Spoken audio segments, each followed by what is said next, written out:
দেখুন আমরা যুব তৃণমূল ভাই, তারা কি বলছে?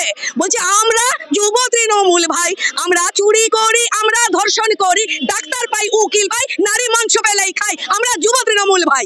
তাই এই যুব তৃণমূলের বিরুদ্ধে যারা চুরি আছে, ধর্ষণ আছে, তোলাবাজি আছে, পাড়ায় পাড়ায় সিন্ডিকেট আছে, এর প্রতিবাদ শুধু বিজেপি করবে? এর প্রতিবাদ শুধু বিরোধী দল করবে? মানুষকে করতে হবে। যেমন 2011 সালে মানুষ আন্দোলন করেছিল, মানুষ সোচ্চার হয়েছিল প্রতিবাদে, মানুষ উপড়ে ফেলে দিয়েছিল 34 বছরের এই বটবৃক্ষ, তেমনি 2026-এ মানুষকে কথা বলতে হবে, মানুষকে এগিয়ে আসতে হবে।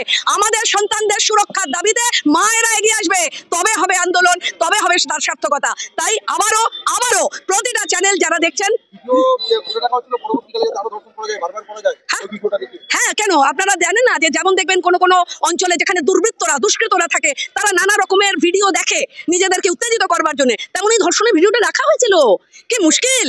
এটা দিয়ে আবার নতুন কলেজ চাই, আবার নতুন অভয়া চাই। পশ্চিমবঙ্গ ধর্ষণ নগরী, পশ্চিমবঙ্গের এরপরে প্রতিটা কলেজে শুরু হবে। একদম গণ কেলান দরকার, গণ মার দরকার। যেখানে তৃণমূল সেখানে পেটান, একমাত্র পেটানো হচ্ছে এর ওষুধ। দেখুন একটাই কথা, ওরা মুখ বন্ধ করবার জন্য টাকা দেবে, ওরা চাইবে মুখ বন্ধ করে দিতে। কিন্তু আমরা যারা এই মেয়েটির যে বাবা মা, যে পরিবারের মানুষ, আমরা দেখলাম যে অরিন্দম কাঞ্জিলাল যে ওর আইনজীবী, সে খুব পরিষ্কারভাবে গতকালও দেখলাম চ্যানেলে বলছে যে একদম তৃণমূলের নেতারা এর সঙ্গে জড়িয়ে, যদি তৃণমূলের নেতারা এর সঙ্গে জড়িয়ে না থাকতো, যদি অশোক দেব জড়িয়ে না থাকতো, যদি তৃণাঙ্কুর জড়িয়ে না থাকতো, তাহলে এ ছেলের এত হিম্মত হয় কি করে? কি বলছেন ভাইস প্রিন্সিপাল নয়না চ্যাটার্জি? যখন তাকে প্রশ্ন করা হচ্ছে যে এই ছেলেটার ক্রিমিনাল রেকর্ড আছে, তারপরেই ছেলেটা আসে কি করে ক্যাম্পাসের ভেতর, জিবিকে জিজ্ঞেস করুন।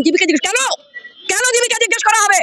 আপনি ভাইস প্রিন্সিপাল, আপনি উত্তর দিতে বাধ্য এই প্রশ্নের। এখন জীবিকা জিজ্ঞেস করুন।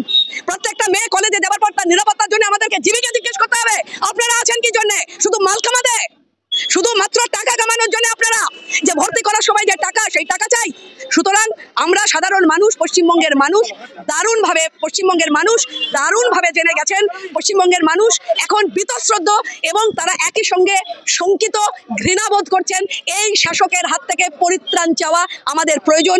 আসুন এই যারা দেখছেন আজকে, না কল্যাণ ব্যানার্জি দিনে এক বলেন, রাতে এক বলেন, দূর ওই মদ মাতালি লোকজনদের সম্পর্কে তো কথা কিসের?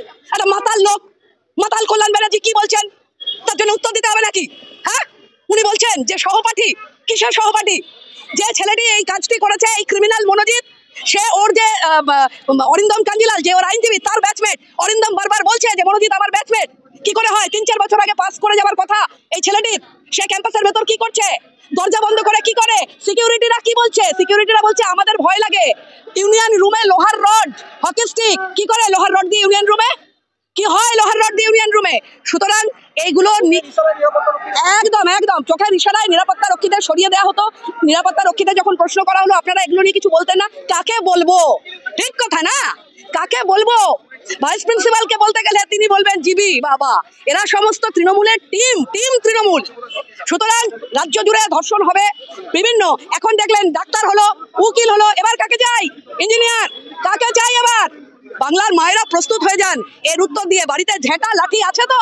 মায়েদের বলছি, ঝেঁটা লাঠি হাতে প্রস্তুত হয়ে যান, কারণ এর জন্য কিন্তু এই গণ আন্দোলন ছাড়া আর কোনো রাস্তা নেই। একদম গণ আন্দোলনই একমাত্র রাস্তা। আমরা যুব তৃণমূল ভাই, আমরা চুরি করি, আমরা ধর্ষণ করি, ডাক্তার হোক উকিল হোক, নারী মাংস পেলেই খাই, আমরা যুব তৃণমূল ভাই। দুঃখ রবীন্দ্রনাথের এই বাংলা, যুব যৌবনের জয়গান করে রবীন্দ্রনাথ লিখেছিলেন আমরা নূতন যৌবনেরই দূত। আজ এই বাংলায়, মমতা বন্দ্যোপাধ্যায়ের এই বাংলায় বলতে হচ্ছে, গাইতে হচ্ছে আমরা যুব তৃণমূল ভাই, আমরা চুরি করি, আমরা ধর্ষণ করি, উকিল হোক ডাক্তার হোক, নারী মাংস পেলেই খাই, আমরা যুব তৃণমূল ভাই। ধিক্কার জানাই এই রাজ্যের সরকার, ধিক্কার জানাই রাজ্যের মুখ্যমন্ত্রী মমতা বন্দ্যোপাধ্যায়কে।